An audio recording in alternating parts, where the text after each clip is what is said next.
I mean, this really was an historic, flawlessly run campaign.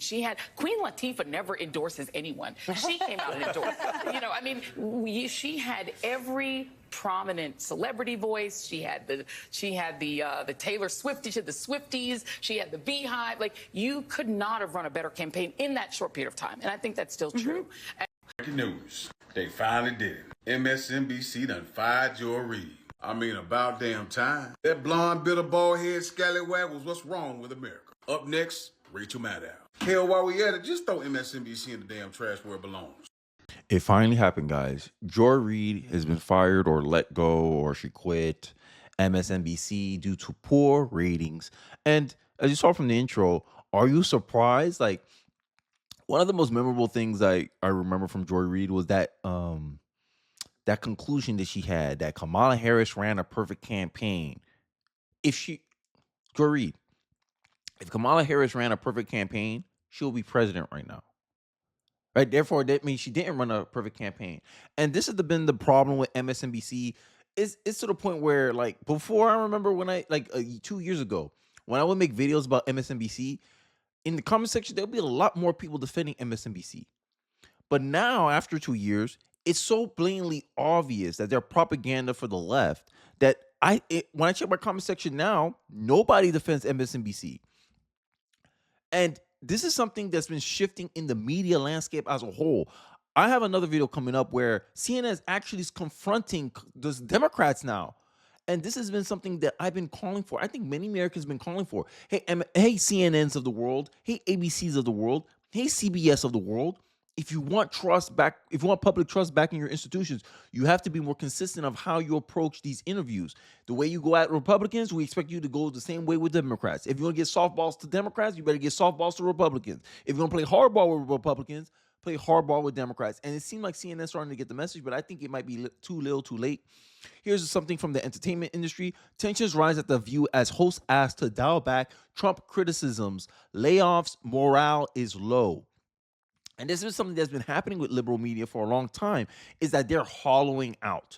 Joy Reid hateful and far left show is canceled. This comes after deranged Reid lost herself half her viewers since the election. Apparently, the new president, Rebecca Coulter, wants to restart the ratings after they continue to lose to Fox.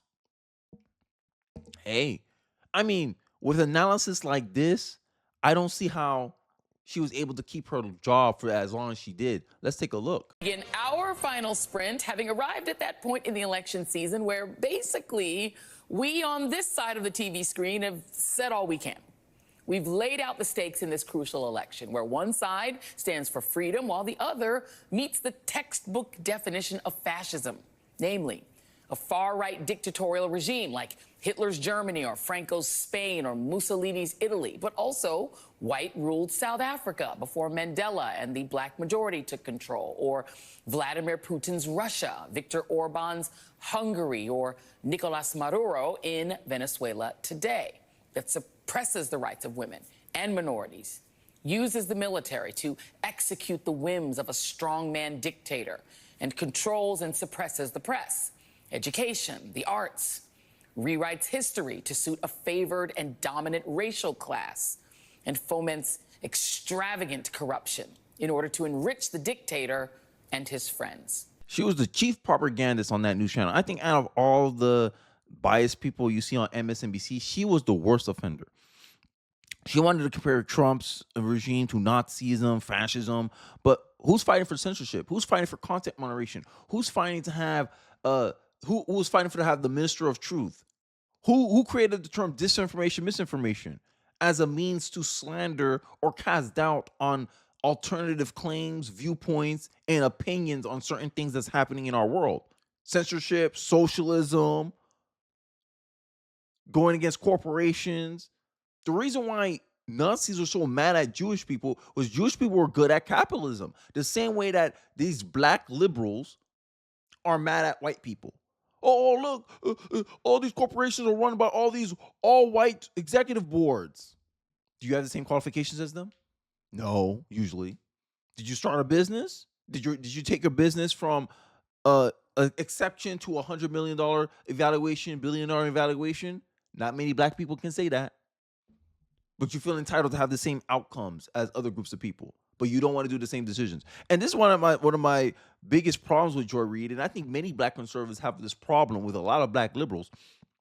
Joy Reid represents a lot of these black Democrats that think that black conservatives are just, oh, somehow they're going against their own best interest, but they can't tell you what's in our best interest, right? They make these racial kind of arguments. They do white tears. They say all this ish correlating race with behavior. And then they want to cry victim when they say, oh, the country is divided and it's Trump's fault. No, no, no, no. It's your fault. You're pushing the division. Here's Cartier family, sorry. These black Democrat shields are not pro-black. They're pro-Democrat. This is something I've been saying for a while on this channel too. Listen to this racism that they allow to be said about Byron Donalds because he's a black conservative. The Democratic Party is 100% responsible for all the division in this country. And I have another argument here is that I forgot his name. CQ Brown was just fired by President Trump and Pete Hegseth as the wokest joint chief chairman in American history. He repeatedly preached and practiced racial discrimination, right? This is the kind of people that Democrats have in their ranks. On June 5th, 2020, General Brown said, I'm thinking about how I can make improvements personally, professionally, institutionally, so that all airmen, both today and tomorrow, appreciate the value of diversity, aka discrimination. Reverse discrimination cures past discrimination, right? This is the ideology of the left, right? And they're playing these little grievous games, and now people are just done with it. People are tired with it. And I think that's one of the reasons why Joy Reid lost her show, is because that's all she preached on her show. And this is something with these like Democrat black women. Y'all need to switch up, bro. Because it seems like every time I see these women on TV, it's always race. They're always talking about race. They're always peddling DEI. They're always talking about this. And it's getting old. I think America lost an appetite for this stuff already. And Joy Reid was like the poster child for this stuff. But I digress. Let's check out this 30-second clip. Your thoughts, Byron Donalds, who walked out after Dixie was played in New York and has no shame there. Mm-hmm. They say he's going to be the governor of Florida now. Yeah, every community has what I call their chickens for Colonel Sanders. Muslims had their halal chickens. The black community has their chickens. Byron Donalds is a grown-ass black man who referred to Donald Trump as his daddy. And what I want to tell the Byron Donalds, and every community's got a Donald. I got a Kash Patel. We got a Nimrata, yeah. We got a Haley. We all got them, all right? What I want to say is this. They'll never love you. They'll never love you. No matter what you do, they'll never love you. You can never wipe out. This is the funny part about black Democrats. And this is something I noticed too when they say, oh, these white people don't like you. I get those same comments. And I'm like, I'm not here to be liked. Like, make it make sense. Like, a black conservative rather be respected than loved. Like, that's how black conservatives kind of operate in this political mindset. Our mindset is, hey, what's good for the country is good for me. Because at the end of the day, if we lose this country, it's like a ship. You want to do what's in the best interest of the ship. And just because your people want to, hey, let the ship sink. We ain't getting what we want, so we're gonna let the ship sink. And we're like, no, that's not a good strategy here. You're gonna make our situation worse as a whole. I'm going with these people because these people, we're going in the same direction. We all have the same interests. We all tied to the same country. But who's dividing us based on our race, based on our skin color? These minority Democrats that love to use their ethnicity as a hustle. All right, this is why I can't respect people like that. I can't respect these ethnic type people who do think of themselves as the ethnic first. I'm an Indian American. I'm a this American. And then they use those categories to divide people, and then they wonder why the country is so divided. But people like me, I'm like, yo, I'm an American. I have to go what's in our best interest. And waste, fraud, and abuse is not in the best interest of Americans. Sorry. And these people pretend that you're somehow anti-minority if you're not leftist, if you're not a leftist. These people just can't accept that people of their ranks who move away from the common orthodoxy of their ethnic group sees that there's a different way to approach these problems than what has been prescribed to us as a culture. And they can't accept that. They want to pretend that they're the tolerant ones. They're not the tolerant ones. As you can see from DEI and all the discrimination that they do. Do I need to put up the clip again? Not the clip. Do I need to put up the post again of the white woman winning $25 million because y'all discriminated against her because of her skin color? But y'all want to pretend that white people can't face prejudice. White people can't face racism. Make it make sense. Literally dehumanizing a group of people because of the color of their skin. And you're surprised when that energy comes back at you. Make it make sense. MSC just canceled Joy Reid's show due to poor ratings. On her lame show, The Reid Out, she constantly attacked Americans and white people while defending illegals and other criminals. Joy Reid is a talentless hack who's now getting what she deserved. Fired. Hey, chicken comes home to roost. $3 million to spew what I just showed you. Black conservatives, to attack people of the same skin color as her, who don't see the problems the same way she does, who don't see the same solutions, who think there's a different approach to the problems that we're facing as a community, as a country. She wants to demonize them, call them somehow traitors to their race. When, if I ask you a question about abortion, I say, hey, look, abortion disproportionately affects black people. Why you ain't calling abortion racist? Judging you by your own standards, you can't give me an answer for it. But somehow abortion is liberating for black women. When the whole point of abortion was to populate control the black community. How black women are not coons then? Because they disproportionately participate. How you 30% of the population, but you kill 40% of the babies per year with abortion. You helping keep your population at a minority level where it can be easily controlled, where your community can easily vote 90% for one party. Because the bigger a population is, the harder it is to control. But somehow black conservatives who think, no, we should be pro-life. If 1972 slanted in the way of pro-lifers, you would have had the second largest population in America, black community. Wouldn't that give you a lot of political power? This is how a black conservative phrase these things. But liberals sit here thinking that they have all the answers. That being pro-Democrat is equivalent to being pro-black. No, it's not. Black people and Democrats have both various different interests. And just because what Democrats are preaching, not necessarily good for black people. Look at school choice. Black people disproportionately will benefit from school choice because black people overwhelmingly go to public school. And what are they teaching in public school? To make you a political activist. But Democrats defend it day and night. If you look at the stats for kids by race, black students are not as proficient at math, reading, writing as black kids compared to going to charter school and private school. Now, people can extract really different factors for that. But my main thing is that the environment suited in public school is not meant to maximize academic achievement. And black parents that do alternative schooling options, homeschool, charter school, private school, they have more academic outcomes, better academic outcomes than black people who just send their kids to public school. And this is equating for black people in the same social economic class. They come from the same neighborhood, but because these people from the same neighborhood put their kid in a different school, the kid performs better academically than other black kids going to public school. But who do Democrats defend? Public school, because of the teachers union, the money from the teachers unions. Conflict of interest there. How you have the most expensive education system in the world and you last? Make it make sense. But this is what Democrats defend. And when black conservatives come out here and say, yeah, we want Doge. Yes, we want to dismantle the Department of Education because you can't justify the cost. You can't justify the service to me. I'm spending more money than I can count compared to the rest of the world, but I get the worst education system and you want to keep that? Oh, hell no. Hell no.